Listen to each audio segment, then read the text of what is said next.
Welcome to Kenton's videos. Enjoy the video. You start by preparing your files and tempo so editing is precise. First, import a copied track or stems into your DAW. Make sure project sample rate matches the audio. Then run tempo detection and set the project BPM to the detected value. This gives you a reference frame. Once done, label the track and enable warp/time stretch mode so audio will follow tempo changes. These steps prevent timing artifacts and let you change beat without breaking song structure.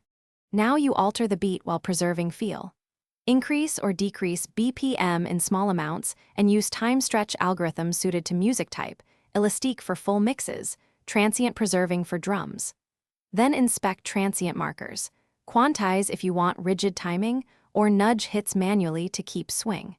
Make sure to separate drums from melodic content when possible, because percussive material tolerates larger shifts. Once your changes sound natural in a loop, apply the same process to the whole arrangement. Finish by committing changes carefully so playback is clean. Bounce a high-quality mix at the new tempo and compare it with the original to spot artifacts like warbling or transient smearing.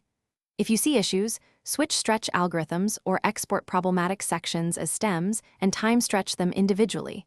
This isolates artifacts. Make sure to keep a backup of the original file and note the BPM change.